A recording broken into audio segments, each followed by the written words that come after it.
Guys, आप सभी का स्वागत है। आज हम स्टार्ट कर रहे हैं negative series clipper circuit with positive reference voltage. चलिए स्टार्ट करते हैं।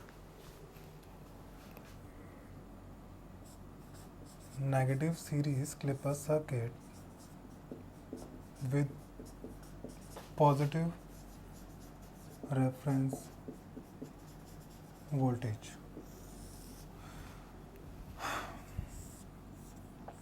पहले सर्किट बना लेते हैं।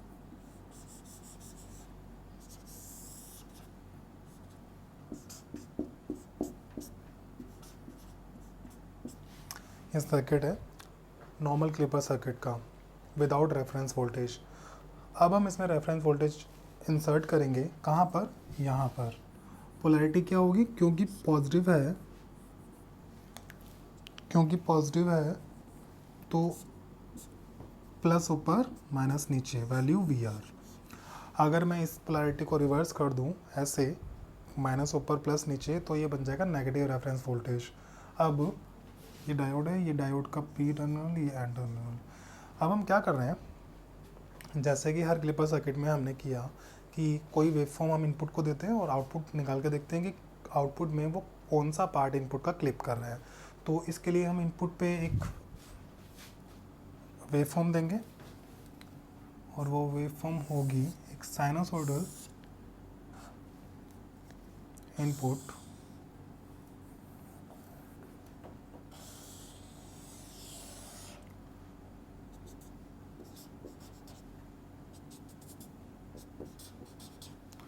We M sine omega T. V M sine omega T का इनपुट मैंने इस सर्किट को दिया। यहाँ पर ध्यान देने वाली बात क्या है, एक कि जो हम वी आर ले रहे हैं ना, वी आर की वैल्यू हमेशा मैक्सिमम ऑफ इनपुट वोल्टेज से कम होनी चाहिए। मैक्सिमम ऑफ इनपुट वोल्टेज क्या है? V M. तो ये ध्यान रखना है, वी आर हमेशा लेस देन होगा वी एम से। तब क्या होगा अगर वी आर हमें ज़्यादा ले लिया वी एम से? तो डिस्कस करेंगे इस ऑपरेशन के बाद। इस डिस्कशन के बाद हम डिस्कस करेंगे कि वी आर की वैल्यू अगर वी एम से ज़्यादा होगी तब क्या होगा। लेकिन अभी हमें ये कंडीशन दिमाग में रखनी है कि वी आर की वैल्यू वी एम से कम है। ये मैं इरेज कर रहा हूँ, उसको अपने दिमाग में रखना। ओके, तो अगर वी आर की वैल्यू वी एम से कम है और वी आर एक डीसी सिग्नल है, तो मैं इसको यहाँ पर बना देता हूँ। ये मेरे पास वी आर है।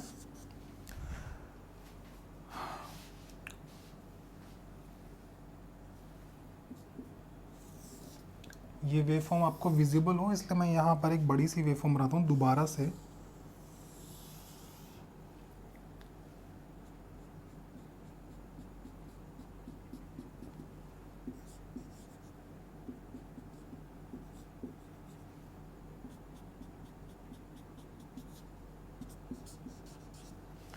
ये आपको नहीं बनानी है, ये सेम वेवफॉर्म है जो यहाँ पर है। यहाँ पर छोटी बनी थी इसलिए मैंने दोबारा बड़ी बना दी। यहाँ से हम डिस्कशन करेंगे, आप इसको कॉपी मत करना। अब देखो यहाँ पर इस वेवफॉर्म को मैं दो पार्ट में डिवाइड कर रहा हूँ, 0 से पाई, पाई से 2 पाई। जैसे हमने प्रीवियस लेक्चर्स में भी किया है कि क्लिपर सर्किट के ऑपरेशन को दो पार्ट में डिवाइड करके स्टडी किया है। दो पार्ट में कैसे? केस 1 पॉजिटिव हाफ साइकिल के लिए, केस 2 नेगेटिव हाफ साइकिल के लिए। ऐसे ही हम इसमें करेंगे। इसको मैंने दो पार्ट में डिवाइड कर लिया। फर्स्ट जो डिस्कशन होगा वो होगा इस पार्ट के लिए, और ये पार्ट क्या है? केस 1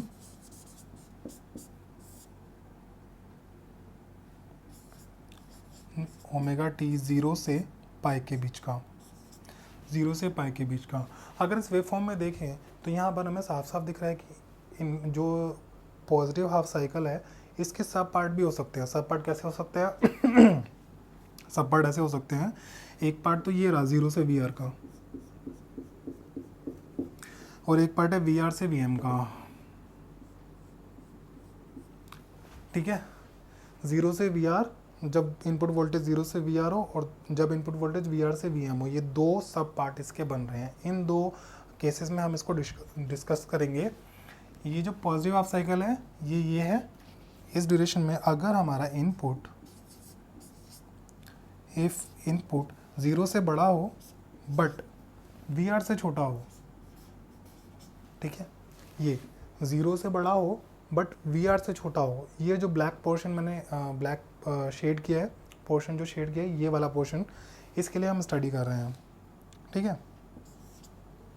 अब अगर हम यहाँ पर देखें तो इनपुट जो है वो डायोड के पी से कनेक्टेड है और जो रेफरेंस वोल्टेज है वो डायोड के एन से कनेक्टेड है, ठीक है। इतना सबको क्लियरली दिख रहा है, पी से कनेक्टेड है इनपुट वोल्टेज और डायोड के रेफरेंस वोल्टेज कनेक्टेड है एन से। इस ड्यूरेशन में जो मैंने ये सब ड्यूरेशन आपको दिखाई है 0 से वी आर के बीच, एक बहुत इंपॉर्टेंट टर्म है वो है ये आपको दिख रहा है। इसमें ये क्या बोल रहा है कि वी आर वी इनपुट से ज़्यादा है, ऑब्वियसली सिर्फ इसी रीज़न के लिए वी आर जो है वी इन से ज़्यादा है, बाकी आगे केस में आगे देखेंगे। बट अभी हम इसको स्टडी कर रहे हैं, वी आर वी इन से ज़्यादा है, वी आर कनेक्टेड है एन से, वी इनपुट कनेक्टेड है पी से, वी आर है ज़्यादा, वी इनपुट है कम, दैट मीन्स पी के पास लोअर पोटेंशियल है एन से, एन कनेक्टेड है वी आर से और वी आर के पास हायर पोटेंशियल है इनपुट से, पी इनपुट कनेक्टेड है पी से, तो एन के पास हायर पोटेंशियल होगा पी से। ये हमें बताता है कि अगर एन के पास हायर पोटेंशियल है और पी के पास लोअर पोटेंशियल है तो हमारा जो डायोड होगा वो रिवर्स बायस होगा। अगर यहाँ पर हायर पोटेंशियल होता, यहाँ पर लोअर पोटेंशियल होता तो ये डायोड कंडक्ट कर जाता, बट यहाँ पर हायर पोटेंशियल है, जैसे वी आर जो एन से कनेक्टेड है और यहाँ पर लोअर पोटेंशियल है, तो डायोड कंडक्ट नहीं करेगा, डायोड होगा रिवर्स बायस जो कि होगा ओपन सर्किट। अब यहाँ पर डायोड ओपन सर्किट है, मैं इस डायग्राम को दोबारा से बना के डायोड को ओपन सर्किट से रिप्लेस करूँ अगर, तो मेरे पास फिगर कुछ इस टाइप का होगा।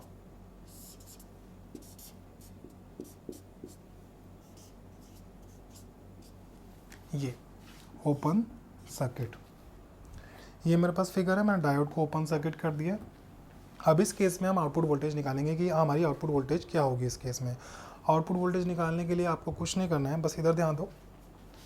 आउटपुट वोल्टेज है क्या? आउटपुट वोल्टेज क्या है? आउटपुट वोल्टेज ये मेरा वी आर है, पोलैरिटी और वी आर। आउटपुट वोल्टेज मेरा वही है जो इस ब्रांच के अक्रॉस है, ठीक है। ये आउटपुट वोल्टेज है, ये वही वोल्टेज है जो इस ब्रांच के अक्रॉस है। क्योंकि यहाँ से ज़ीरो करंट आ रहा है, यहाँ से जो है ज़ीरो करंट आ रहा है, ये करंट ज़ीरो है, ये 0 एम्पियर है, यहाँ से ज़ीरो करंट आ रहा है, इस ब्रांच में भी ज़ीरो करंट है। जो ये R है रेजिस्टेंस, इसका ड्रॉप भी ज़ीरो होगा, इसका ड्रॉप ज़ीरो होगा, तो ये जो VR है ना, ये R है ना, ये ड्रॉप ज़ीरो होगा। ये जो VR है ना, ये VR ही हमारा V आउटपुट वोल्टेज है, क्योंकि यहाँ पर ड्रॉप ज़ीरो है, तो ये जो VR है ये VR ही हमारा आउटपुट वोल्टेज है। दोबारा देखो, VR ही हमारा आउटपुट वोल्टेज है, ये तो देख के पता लग रहा है, बट हम इसको कैलकुलेट भी करेंगे। V आउटपुट हमारा हो गया VR, ये हमने देख के सर्किट को बताया। अब जिनको देख के समझ नहीं आया उनके लिए कैलकुलेशन करते हैं। कैलकुलेशन क्या करनी है? एज्यूम करो कि ये जो ओपन सर्किट मैंने डायोड किया है ये क्लोज है। अब डायोड क्लोज है तो डायोड पे जो करंट होगा वो भी फ्लो करेगा, वो कर रहा है हमारा ID diode current. Diode current ऐसे जा रहा है, ये तो ओपन है, तो डायोड करंट यहाँ पर फ्लो होगा रेजिस्टेंस में, ID, इसमें ID फ्लो हो रहा है। ये तो तब की बात है ना जब हमारा डायोड ऑन हो, मतलब डायोड फॉरवर्ड बायस हो। ये हमने एज्यूम किया, बट ऐसा है तो नहीं, है तो ऐसा कि ये ओपन सर्किट है, क्लोज शॉर्ट सर्किट है ही नहीं। ओपन सर्किट है, शॉर्ट सर्किट नहीं है, तो डायोड का जो करंट होगा वो होगा ज़ीरो, दैट मीन्स ये जो करंट होगा ये होगा ज़ीरो। अब अगर मैं इस लूप में KVL लगाऊं, जो कि मैं यहाँ पर लगा रहा हूँ, KVL लगाऊं इस लूप में, इस ऐसे क्लॉकवाइज मैं जाऊँगा तो minus V R minus IDR जो कि रेजिस्टेंस का ड्रॉप है, plus V out equals to होगा मेरा ज़ीरो, ठीक है। अब क्योंकि इस कंडीशन में, अगर इस सर्किट में हम देखें तो ID की वैल्यू क्या है? ज़ीरो। आई टी की वैल्यू 0 होने की वजह से ये पूरा टर्म हमारा हो जाएगा 0 और मेरे पास क्या बचेगा minus V R plus V output equals to 0, V output is equal to V R. यही हमने देख के बताया था। जिसको देख के आइडिया लग रहा है वो देख के बता दे और जिसको कैलकुलेट करना है वो कैलकुलेट कर ले। दोनों ही केसेस में रिजल्ट सेम आने वाला है, V output is equal to V input. तो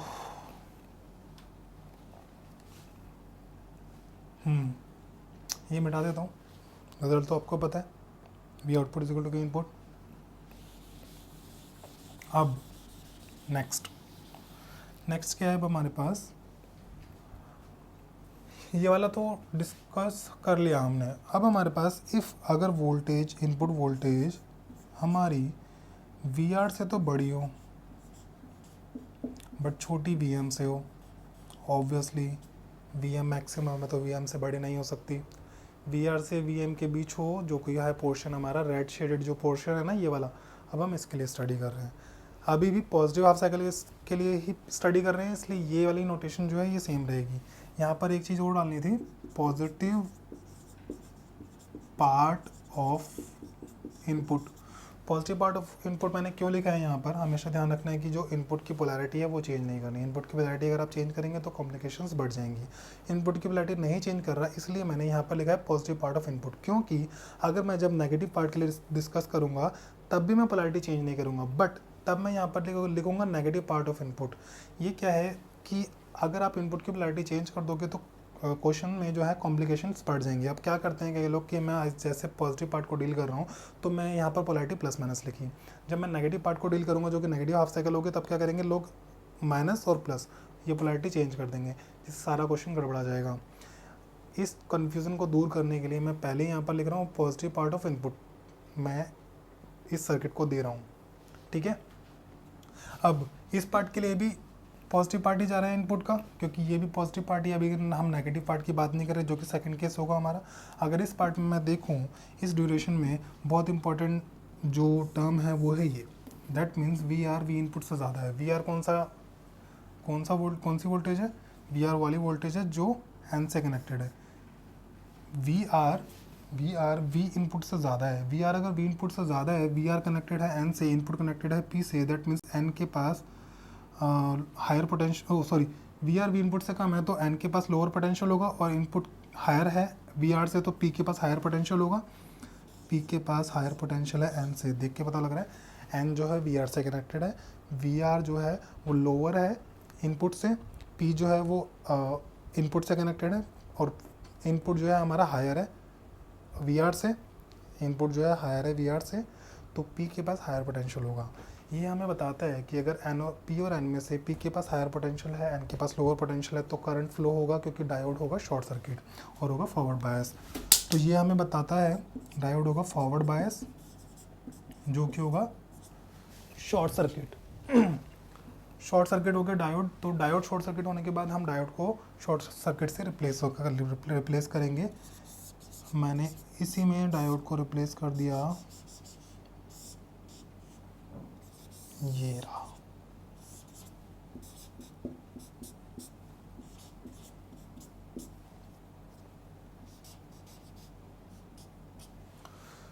ठीक है, ये डायग्राम दिख रहा है, इसमें मैंने डायोड को शॉर्ट सर्किट से रिप्लेस कर दिया, ये मेरा शॉर्ट सर्किट है।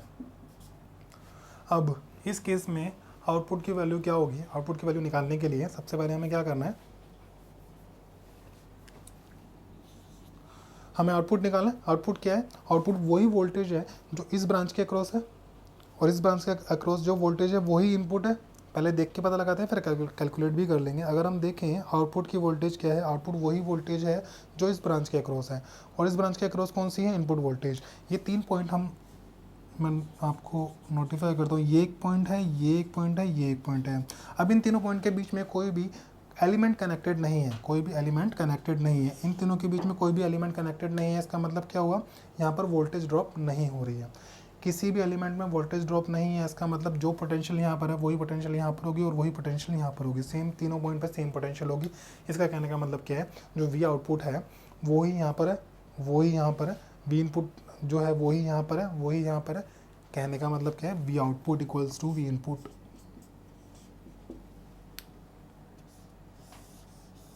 किस ड्यूरेशन में? वी आर से वी एन की ड्यूरेशन में। जो वी आउटपुट है वो इनपुट के बराबर है। अगर किसी को ऐसे समझ नहीं आया तो इसको केवीएल लगा के देख लो। केवीएल कैसे लगाओगे? सबसे आउटर सर्कल में केवीएल लगाएंगे हम, minus V in plus V output equals to 0, V output is equal to V in. वैसे तो देख के समझ आना चाहिए कि ये आउटपुट वोल्टेज वही है जो इस ब्रांच के अक्रॉस है। अब यहाँ पर भी कोई एलिमेंट नहीं है, यहाँ पर भी कोई एलिमेंट नहीं है, तो मतलब वोल्टेज ड्रॉप किसी भी ब्रांच में नहीं हो रहा, किसी भी हॉरिजॉन्टल ब्रांच में नहीं हो रहा। इसका मतलब क्या है? तीनों पॉइंट पे सेम वोल्टेज है, तीनों पॉइंट पे सेम वोल्टेज है, तो V output he we input होगा। ये तो रहा हमारा केस 1, ये पूरा हमने डिस्कस कर लिया। नेक्स्ट हम करेंगे केस 2। केस 2 में क्या होगा हमारा? Negative half cycle. But negative half cycle करने से पहले हमें ये वाला रिजल्ट और ये वाला रिजल्ट पता होना चाहिए। तो मैं काम करता हूँ,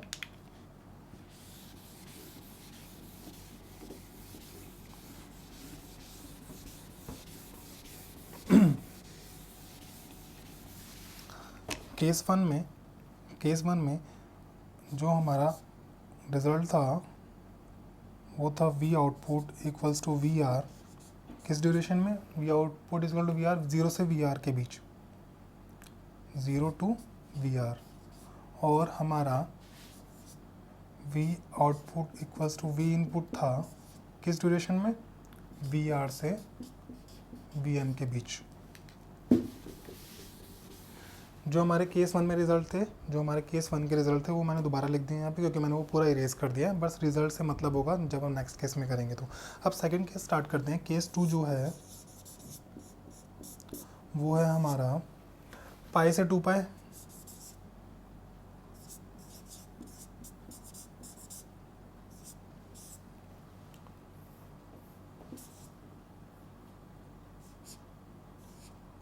जब हमारा इनपुट पाई से 2 पाई के बीच हो, ये मेरा पाई 2 की तरह क्यों लग रहा है? ठीक है, जो हमारा केस 2 है वो पाई से 2 पाई के बीच होगा। ये पाई से 2 पाई के बीच है क्योंकि इसमें कोई पार्टीशन नहीं कर सकते, कुछ है ही नहीं। ऊपर तो रेफरेंस वोल्टेज थी तो 2 पार्ट में डिवाइड हो रहा था, इसमें तो कुछ भी नहीं है, तो रेफरेंस इसको हम डिवाइड नहीं करेंगे, सीधा एक केस में डिस्कस कर लेंगे। कैसे डिस्कस करेंगे? अब देखो, यहाँ पर मैंने पहले लिखा था पॉजिटिव पार्ट ऑफ इनपुट हम सर्किट को दे रहे हैं, बट हम कर रहे हैं अब नेगेटिव पार्ट की बात, तो negative part of input of circuit को देंगे। ध्यान देने वाली बात क्या है?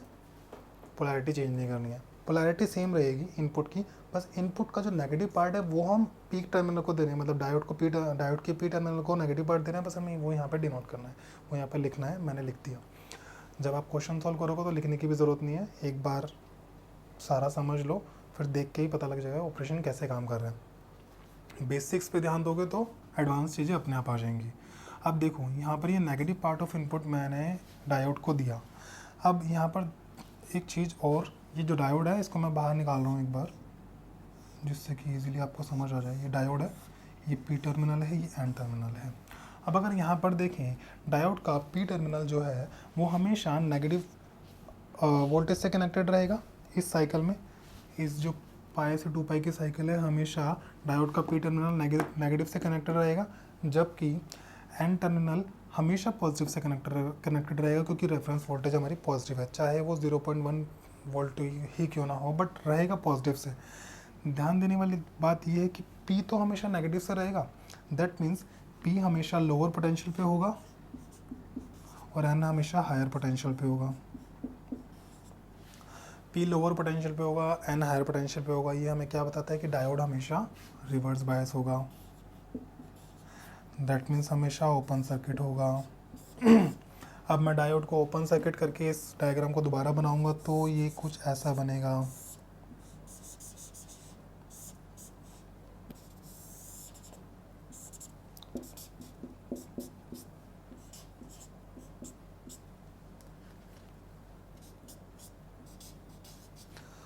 ये मेरा ओपन सर्किट, ठीक है। ध्यान देंगे, ये आउटपुट वोल्टेज मुझे निकालना है। पहले मैं बताता हूँ ये डायोड ओपन सर्किट कैसे हो। ये देख लो, हमारा वी आर कनेक्टेड है एन से, इनपुट कनेक्टेड है पी से। पी पे जो इनपुट कनेक्टेड है वो हमेशा नेगेटिव है, क्योंकि नेगेटिव हाफ साइकिल की बात कर रहे हैं, बट जो एन पे जो इनपुट कनेक्टेड है वो पॉजिटिव है, इसलिए एन का हायर पोटेंशियल होगा, पी का लोअर पोटेंशियल होगा।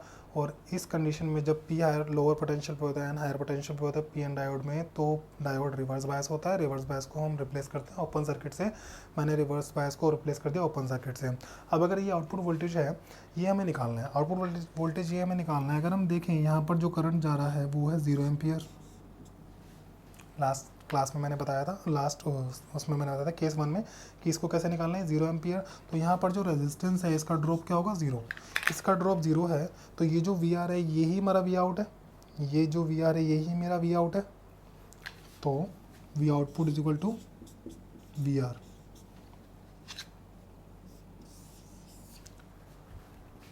इस केस में मेरा V output equals to V are.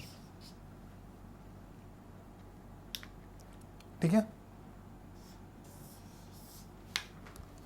एक बार ये देख लो, फिर इसको इरेज करना।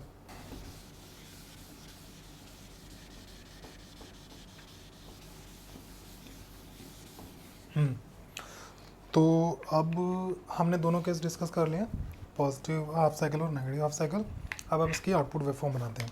आउटपुट वेवफॉर्म कैसे बनाएंगे, जो हमने इनपुट वेवफॉर्म बनाई है इसी के नीचे हम इसकी आउटपुट वेवफॉर्म बना देंगे।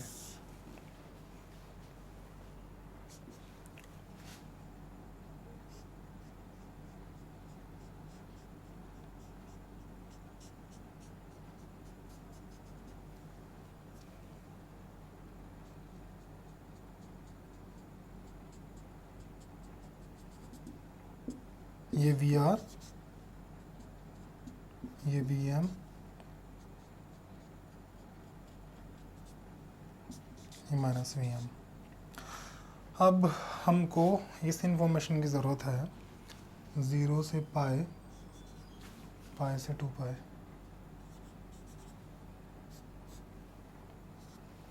इस इंफॉर्मेशन को देखो, जब हमारे पास इनपुट जो है वो 0 से वी आर के बीच था तो हमारा आउटपुट वी आर था।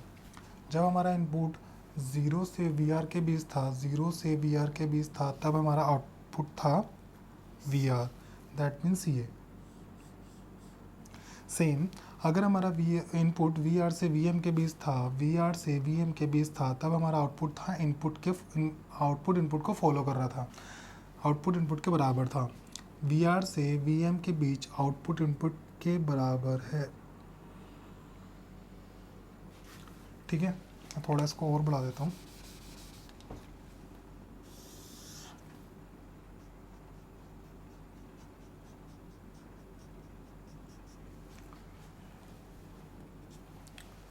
ठीक है,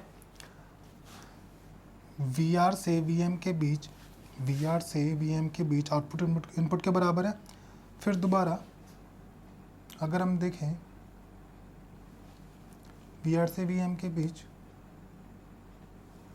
वी आर से 0 के बीच, वी आर से 0 के बीच वी आर ही था, तो ये 0 है, यहाँ पर वी आर ही रहेगा। अब ये नेगेटिव हाफ साइकिल आ गया, नेगेटिव हाफ साइकिल में आउटपुट वी आर के इक्वल ही था, नेगेटिव हाफ साइकिल में आउटपुट वी आर के इक्वल ही था, तब भी हमारा जो आउटपुट है वो सेम ही रहेगा। कब तक, ये वी आर है,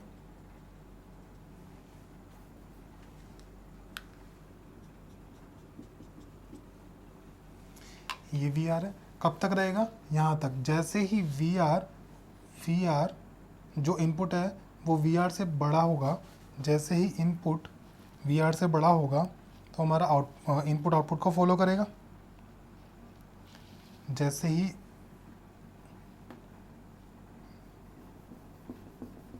वी एम, जैसे ही हमारा इनपुट वी आर से बड़ा होगा तो आउटपुट इनपुट को फॉलो करेगा। ये वही वाला केस है, ये केस है वी आर और वी एम के बीच। वी आर और वी एम के बीच मतलब जब हमारा इनपुट वी आर से बड़ा हो, वी आर और वी एम के बीच वाला केस है, तो आउटपुट इनपुट के बराबर होगा, तो सेम आउटपुट इनपुट के बराबर होगा और हमारी आउटपुट वेवफॉर्म कुछ ऐसी दिखेगी। अगर मैं ये सारा क्लीन कर दूँ तो ये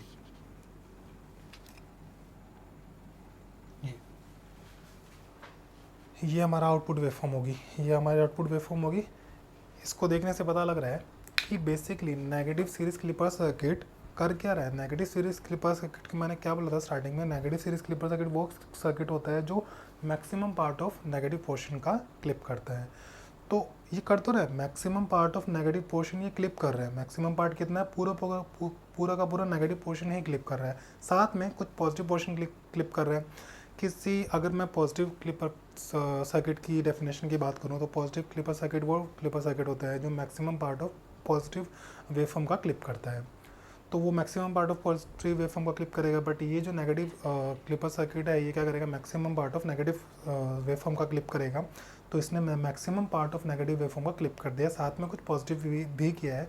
पॉजिटिव किस लिए किया है, क्योंकि हमारे पास रेफरेंस वोल्टेज हमने इसमें ली हुई है, इसलिए पॉजिटिव का थोड़ा पार्ट भी क्लिप किया है यहाँ पर। इसके बाद हम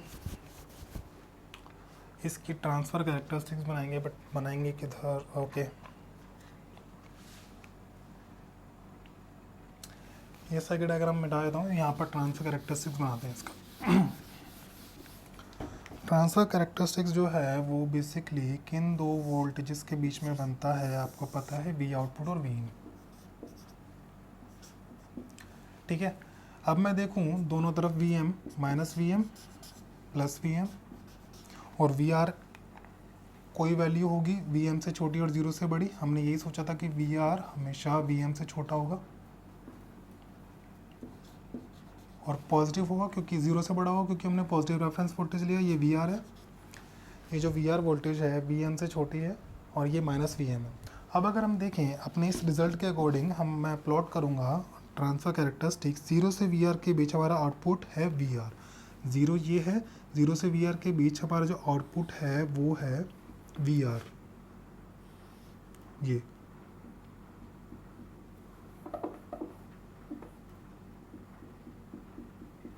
ये जब हमारा इनपुट है वी आर से वी एम के बीच, वी आर से वी एम के बीच, तब हमारा आउटपुट क्या है, इनपुट के बराबर। दैट मीन्स इसका मतलब क्या है, अगर मैं इनपुट दूंगा 1 वोल्ट आउटपुट भी आएगा 1 वोल्ट, इनपुट दूंगा 2 वोल्ट आउटपुट भी आएगा 2 वोल्ट। आउटपुट इनपुट को फॉलो कर रहा है। आउटपुट इनपुट जिस रेशो से बढ़ेगा आउटपुट भी उसी रेशो से बढ़ेगा। इसका मतलब क्या हुआ, इनके बीच का जो स्लोप है वो 1 होगा और ये वाली लाइन होगी जिसका स्लोप 1 है। ये स्लोप का सिंबल है, स्लोप 1 है। लेकिन कहाँ तक, वी आर से वी एम के बीच तक। ठीक है, अब अगर हम देखें नेगेटिव हाफ साइकिल में जब वी इन की वैल्यू नेगेटिव होगी, ये वी इन की माइनस वी इन की एक्सिस है, ये माइनस वी इन की एक्सिस है। अगर वी इन की वैल्यू नेगेटिव होगी, वी इन की वैल्यू नेगेटिव में जो कि वाला हमारा केस है, इसमें आउटपुट वी आर ही रहेगा, हमेशा हमेशा वी आर ही रहेगा। तो इस वी आर को हम थोड़ा आगे तक बढ़ा देते हैं। ये हमारा इसका ट्रांसफ़र कैरेक्टरिस्टिक्स हो गया। तो बेसिकली अगर मैं आपको ये पूरा ऑपरेशन ना समझाऊं और खाली ट्रांसफ़र कैरेक्टरिस्टिक्स से हम इसको दोबारा से ब्रीफ करने की कोशिश करते हैं। अगर हम देखें कि इनपुट की जो वैल्यू है वो 0 से वी आर के बीच में कोई भी वैल्यू दे दूं, आउटपुट मेरा वी आर ही रहेगा। यहाँ पर वी आर लिखा है, आउटपुट मेरा वी आर ही रहेगा। इसके बाद अगर मैं इनपुट की वैल्यू वी आर से वी एम के बीच दूंगा तो आउटपुट जो है वो इनपुट को फॉलो करेगा, आउटपुट जो है इनपुट को फॉलो करेगा ऐसे। अब इसमें अगर मैं कोई भी नेगेटिव वैल्यू दूंगा इनपुट की तो हमेशा जो आउटपुट है वो वी आर ही रहेगा। ये दिख रहा है, हमेशा आउटपुट वी आर ही रहेगा। तो ये है क्लिपर सर्किट के ट्रांसफ़र कैरेक्टरिस्टिक की बात हो गई। तो अभी हमारा ये negative series clipper circuit with positive reference voltage ख़त्म हो गया। नेक्स्ट क्लास में हम करेंगे positive shunt clipper circuit with positive reference voltage. तब तक के लिए आप इसको रिवाइज कीजिए। Thank you, good night.